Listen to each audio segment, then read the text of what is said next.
Hi everyone. In this first and what I hope will be a series of theological videos, I'm going to tell you why I don't believe in the possibility that hell exists.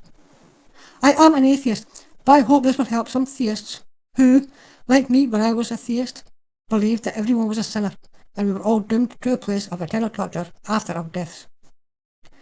I'm not going to go into details regarding Satan, heaven or God for this video. I'll just stick to the assertion that they're all real. I'll talk about them in their own videos somewhere down the line. The idea of hell has come from a religious interpretation of the Bible, as we all know. But is this really the true form of it mentioned by this book? I know that the book of Revelations mentions a lake of fire, but this is more likely a description of Gehenna, which is a Roman rubbish dump where criminals were also burned after execution.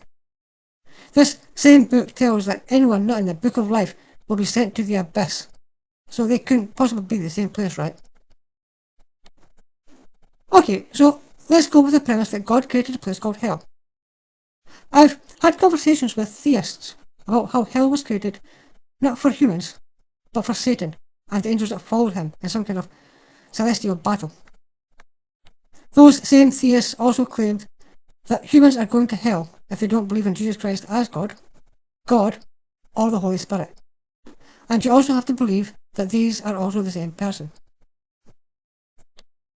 So this God is going to send anyone who doesn't believe in him, her, they, or it to hell. This God who is all forgiving and will forgive every sin except that of disbelief. Why would an all-forgiving God even need a place to put people who didn't believe in him? Surely by having us in his presence that would be enough to change us, and that a person would suddenly believe. Apparently it's not, because we're all sinners, and we all deserve to go to hell anyway. This pretty much means that it doesn't matter what we do, because at some point, I'm sure every single person has had some semblance of doubt about the existence of God. It's an unforgivable sin, so changing our minds will never be good enough for God.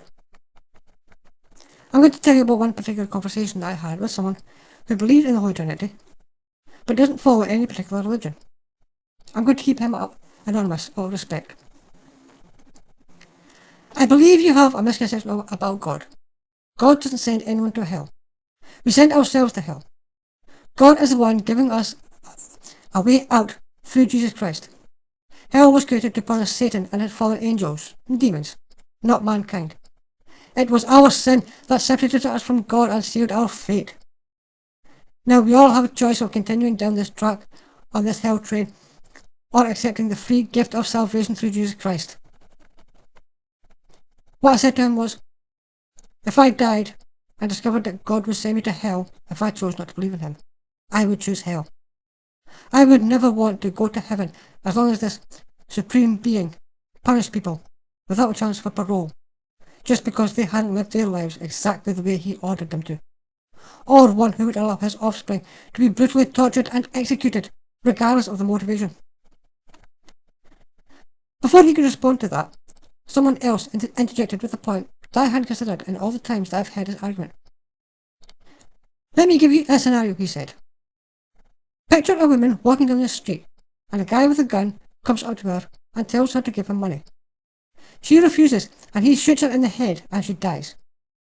With your logic, the gunman didn't kill the woman.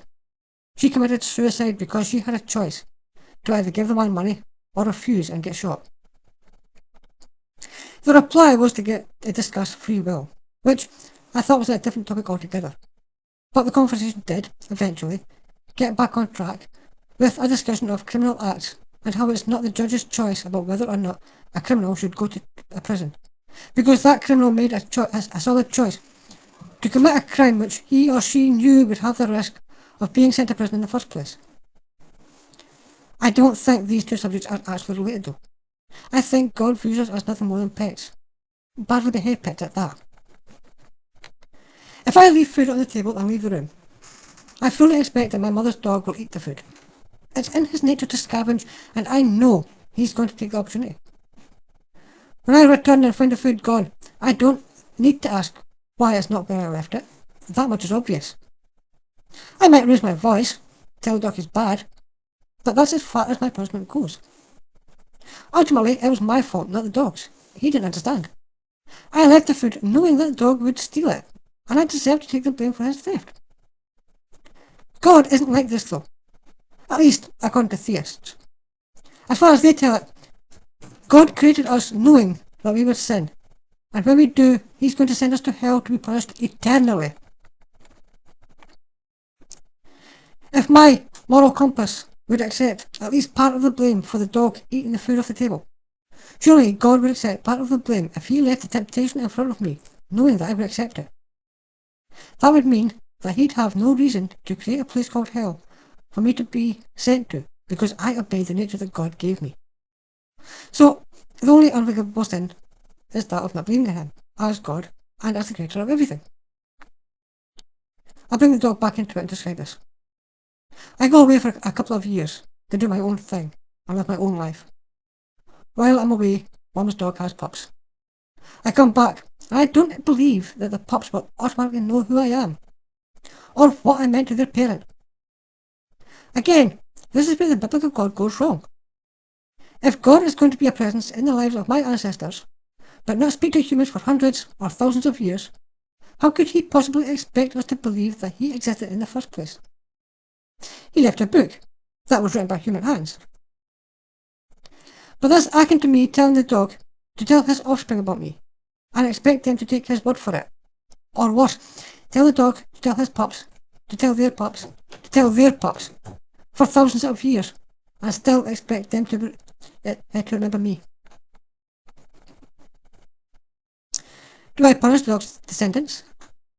Surely it doesn't make sense that God would send me to hell for not believing, and His punishment is supposed to last forever. After a couple of years of constant suffering, is it not to be expected that the reason for the punishment has long been forgotten? If that's the case, there's no longer any reason to continue the punishment. Assuming God is real, He's perfect. He knows this reasoning better than I do. There's simply no reason that He would ever need a place to put people who felt that they didn't have any reason to believe that He exists. Or worse, didn't have the mental capacity to believe. A lot of humans can't see that far into the past. So can they really be blamed for living in the present rather than the past?